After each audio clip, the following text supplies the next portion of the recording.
प्रदूषण की वजह से दुनिया ही नहीं बल्कि भारत में भी कई अविरल प्रजाति के ऐसे पौधे हैं जो लुप्त हो गए हैं और कुछ प्रजातियों के पौधे विलुप्त होने के कगार पर हैं। ऐसी परिस्थितियों में इस धरती पर आज इन विरल प्रजाति के पौधों के संरक्षण की विशेष जरूरत है। मानव जीवन को बचाए रखने के लिए बेहद जरूरी है पेड़ पौधों का संरक्षण।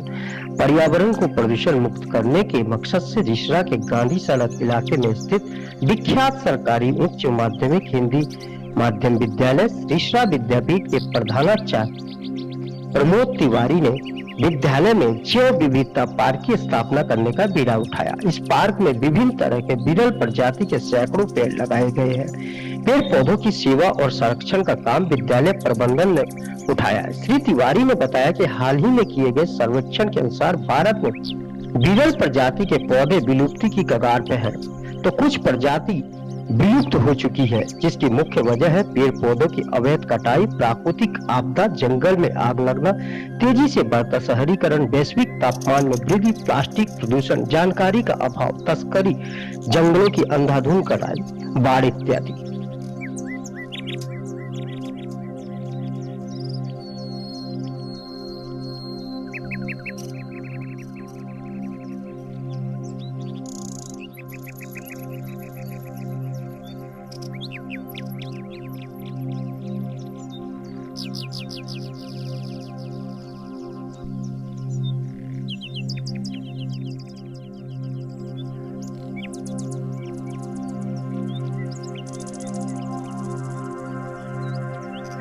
विद्यालय के अंदर इस तरह का एक पार्क बनाया गया है। इस पार्क का क्या मकसद है? देखिए, जैव विविधता एक बहुत व्यापक क्षेत्र है और आज पूरे विश्व में जैव विविधता पर कार्य हो रहा है। हम लोग प्लांटेशन जब करते हैं तो कुछ ही पौधों को लगाते हैं, जबकि यह ठीक नहीं है वैज्ञानिक रूप से। पौधे सभी वैरायटी के होने चाहिए और इंडिजिनस पौधे हों तो ज़्यादा अच्छा रहता है। विद्यालय के अंदर लगाने का एकमात्र उद्देश्य ये है कि जो बच्चे पढ़ते हैं, क्लास 5 से लेकर 12 तक यहाँ पर पढ़ते हैं, इन सारों में वो पौधों को देख नहीं पाते, जबकि उनके बारे में उनकी पुस्तकों में बताया जाता है। तो यदि ये यहाँ आके उनके टीचर्स यहाँ आके उन पौधों को दिखाएं, उनके बारे में बताएं, वो प्रत्यक्ष रूप से जब पौधों को देखेंगे तो हमको लगता है कि उनका ज्ञान पूरा होगा। पर्यावरण और विज्ञान को लेकर लोग बच्चे आकर्षित होंगे और उनके जो ज्ञान का भी विस्तार होगा और जैव विविधता को भी समझेंगे, पर्यावरण से जुड़ी हुई समस्याओं को भी समझेंगे और पौधों को देखकर अपना ज्ञान भी बढ़ाएंगे। इस गार्डन को लगाने से और क्या क्या अनुकूल प्रभाव विद्यालय के छात्रों पर पड़ेगा?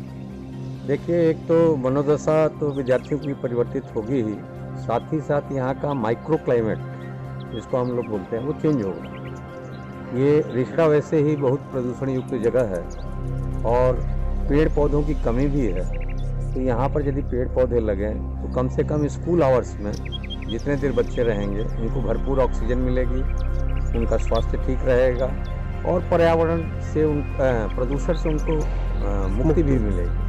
ये बच्चों के स्वास्थ्य के लिए भी हितकर होगा। और रही जहाँ तक एक पेड़ पौधों के होने से बच्चों में पॉजिटिविटी भी आएगी और उसकी तरफ आकृष्ट होकर वो पर्यावरण के महत्व को समझेंगे, पेड़ पौधों के महत्व को समझेंगे, प्रदूषण किस तरह से नियंत्रित हो सकता है पौधों से देखेंगे, समझेंगे और इसमें पार्टिसिपेट भी करेंगे।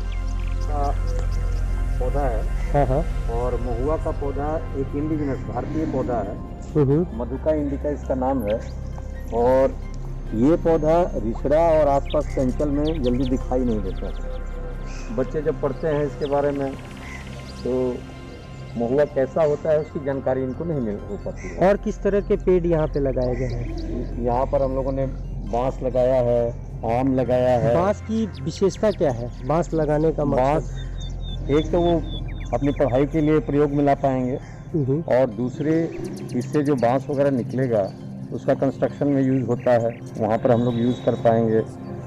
हाँ, महुआ का ही देखिए उदाहरण, महुआ का जो फूल होता है वो खाने के काम में आता है और इसका जो फल है उस फल से तेल बनाया जाता है जिससे साबुन और और भी बहुत सारी चीज़ें, औषधीय चीज़ें बनाई जाती हैं।